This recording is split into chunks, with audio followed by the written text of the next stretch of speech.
If you guys watched the last video, we finished the exhaust, let's see, the wastegate, blow-off valve flange, we got the pan tapped, I semi-polished the turbo.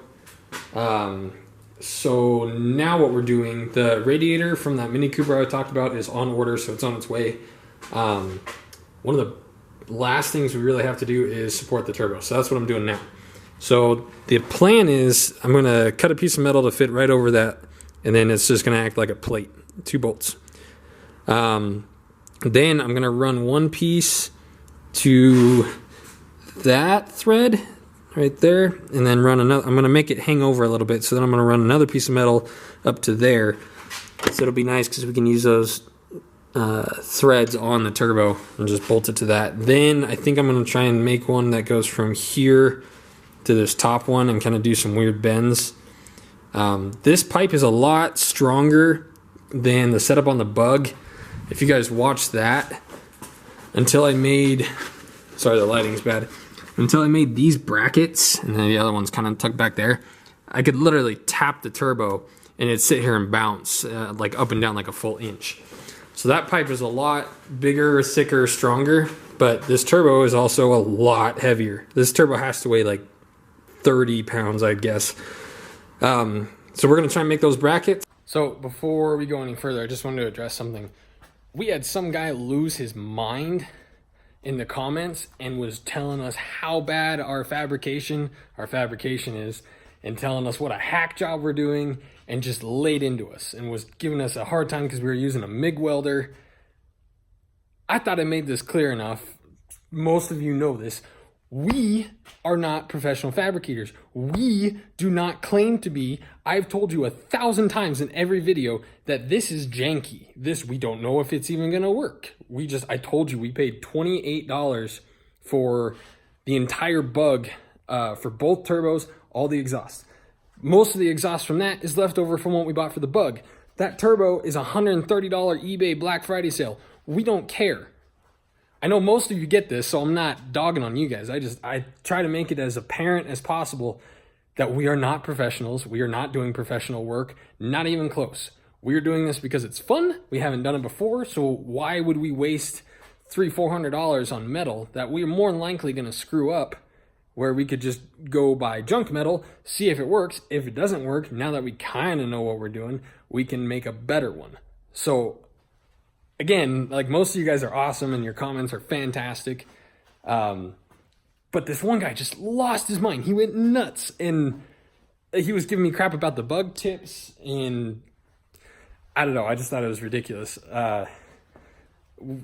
Almost to my knowledge, every single video, I tell you guys at the end or somewhere in between, we're not professionals. We don't know what we're doing. Our channel is named Garage Idiots for a reason, because we knew and know we are going to do stuff that is not up to par, or that is not seen across the internet as good or professional. So we named it that, so that when we do stupid stuff like we do in every single video, we can't really get called out for it, because we're telling you guys, like, hey, this is going to be stupid. This is not going to be done correctly. That was the whole intent with the channel, is just, we're going to do stupid stuff that most likely a lot of people have thought of, but they're not going to do it. One, either it's a waste of time, which all of this is a waste of time, or they don't want to get critiqued. They don't want to get called out on social media. We don't care. We did this channel intentionally, like, to kind of highlight all this stuff. The plan is, and kind of our intentions now, is we're going to do this stupid stuff. We're going to learn. You guys are going to learn with us. And we're going to improve, and you guys are going to see us improve. And then when you guys get to the point, or if you already have, but when you guys get to the point where you want to try something dumb like what we're doing, you already know that what we did or did not work. You know what we did that did work, and what we did not do that did not work that will work if you did the right. You get my point. We're not professionals. We are doing this for fun, and just that guy lost his mind, and I wanted to address it. Now that is done, enjoy me making super janky, non-professional turbo supports out of free metal that I got from a friend. Okay, so this is the bracket. that we came up with. Some of the welds are decent, some of them are not, but we're getting better. So this will sit, how'd that go? Like this. Like such, and then bolt, bolt, bolt, bolt. That should be enough to hold it, and then what I'm gonna do is put a piece of metal between here and here, just to kind of make those more or less make those one piece be a little stronger. And then I started on the other top bracket that I just told you about. So this is the beginning of it. So that's gonna sit like that, and then I gotta bend it again, so it'll go shoot, shoot, shoot, and then bolt. So I'm gonna finish working on that. Mina should be back soon. I don't know what else we have left, but we'll figure it out. I'm gonna tackle this first. Okay, so this is just a fun little, super fun little fact trick that Dennis taught me.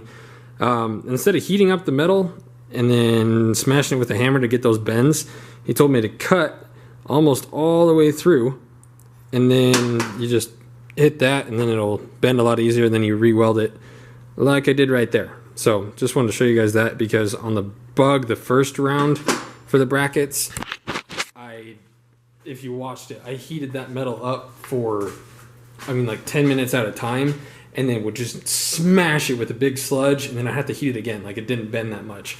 So that's a much better way to do it. Now you know, if you ever want to make super janky brackets.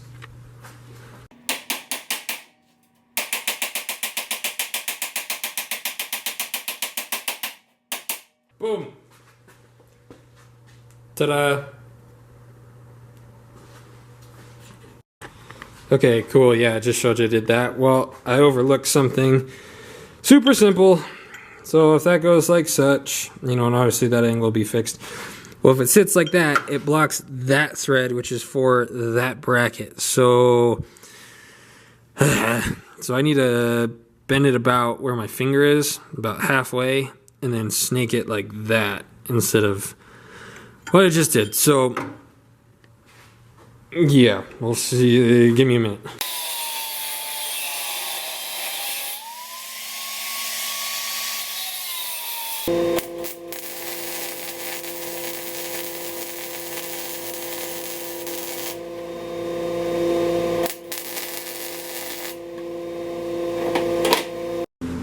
Okay, so long story short, I had this going like such, and then it was gonna have to make that weird S, and it was just, there's gonna be way too much metal going on, or too many like weird S curves. So I just didn't think it was gonna be strong. So I made this thing. Look at that, freaking 3/4 of an inch of flawless welds right before it got to the nasty. Hang on. Yeah. Sorry, that was my wife, Nina, calling. Okay, so this, well, now, it's still kind of weird, and it's probably unnecessary because that other one is stronger than snot. But, so this will sit like that. Kind of unnecessary. This one I made even I made it even stronger. No, but I put that little brace in between the two, so this thing, when it's bolted down, it is crazy strong. If you notice, there are some decent welds on parts of this, and then there are parts that I missed entirely, like that. And there's some super slop going on there and there. There's some nice little bit. But yeah, so that's done. I'm going to bolt them on, make sure everything still works the way that it did the first time. And then we shall see what happens after that. Okay, so a little bit has happened. Please hold. Okay. Okay, so the supports are on, and They are like, you could pick the engine up by the turbo. Those things, I mean, maybe not actually, but there's zero movement. Mina got a $20 eBay turbo blanket that fits my little baby turbos perfectly, and he somehow managed to kind of stretch it over that big one. Because this is it's actually a factory replacement for a Cummins, so it's got this big weird bulk over here for what used to be the factory wastegate. So I don't really know if they make a blanket for this, but he was concerned about heat over here, so I don't know if he's planning on getting a new one or not, but that's on there.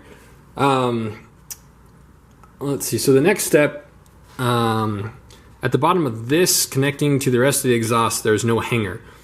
So when you disconnect that V-band, the whole exhaust drops. So I'm going to add some hangers, and then radiator, I think, is 2 days out.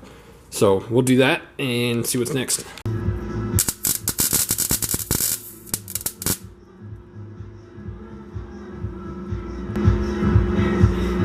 I hate welding under cars like this. A lot. There's no room for my freaking face mask.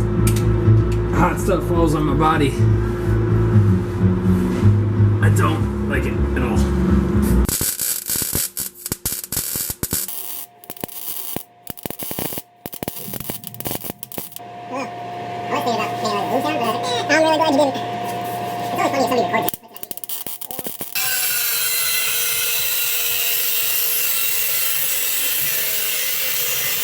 Radiators here, and since we only had that much room to work with, we are hoping this radiator does the job. Well, looks like it's gonna fit. Let me get the bumper off. 1,834 seconds later. So I just have a couple bolts holding it in place, and I think it'll get better airflow instead of sitting behind the intercooler. So the only fun part is gonna have to get, that'll be easy to do, but we gotta figure out how we can get that neck. Might have to cut it and move it, but for now, I believe that's where it's staying. What are you doing? Where's the stuff? This? Yeah. Huh? You already filmed some of this, but show the new way Dennis had it mounted. Yeah, so we're going to cut right here for the cap. So he had it before, he had it sideways using these, but then put that there. Dennis came by and looked at it and thought, cut that off, put one right here, and then cut this with a radiator cap. Yeah, we should have showed him what you did before you... Oh, that was a lie. Dennis did that. Oh, he did? Yeah. Oh, you dick. I was so proud of you. Oh, yum. Oh, yeah. Oh, yum.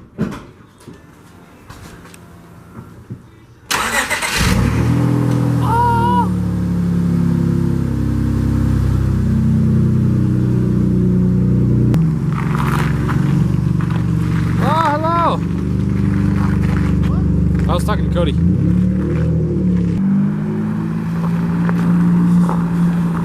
So we have no injectors on it right now. So he's just babying it, and we have a giant sheet of ice.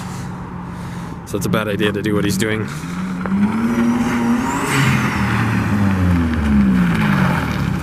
It made noises!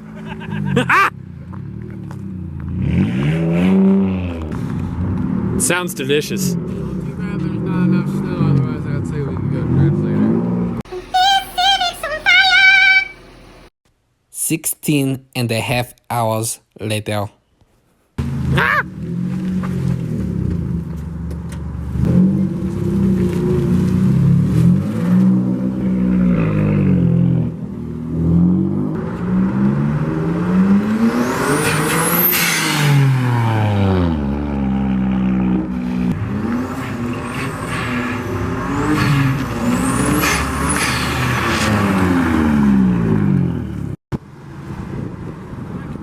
No. Does it move or like cut out? No, it doesn't cut out. You try it. It doesn't. Just don't full throttle it. Oh. I could No, I don't want to try it. It won't cut out. Try it. You built the kit. Yeah, it just spins. Is this? Huh? It sounds what? It looks slow. Yeah, it is, because it spins. You're slow. Yeah, why? Why are you putting the seatbelt on?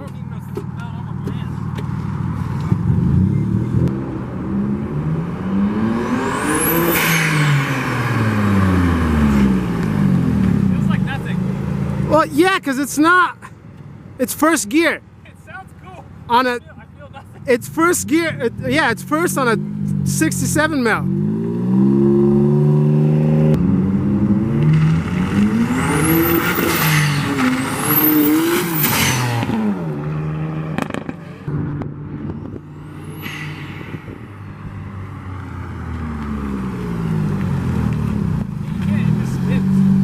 That's what I'm saying. I don't know what it's doing either. I can't tell if It's not cutting out. I think the ECU might be. Third gear, it was kind of. Really?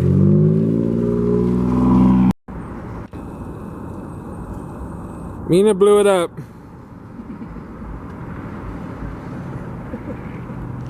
Already.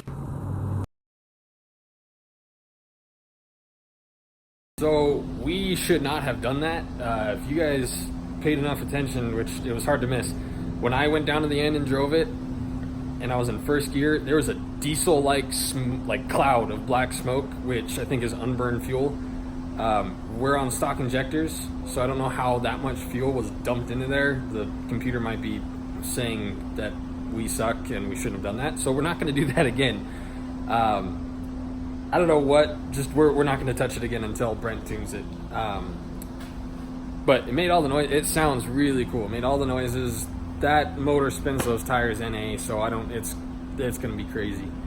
But like always, thanks for watching. If you guys wouldn't mind subscribing, helping us out. We're starting to gain some momentum, so we're going to keep pumping out the videos as much as we can. Like I said, next step on that is injectors in a tune. And it's pretty much done. We'll see how the radiator does. It was holding temp there, but we also drove it for 2 minutes, so we'll see how that goes. But until next time, subscribe, like, comment. We are not professionals. We have no idea what we're doing. So if you guys have suggestions or something to critique, let us have it. I'm open to it. I like hearing you guys' opinions. Your comments are awesome. I love reading them, and I try to reply to all of them. So yeah, until next time, thanks for watching.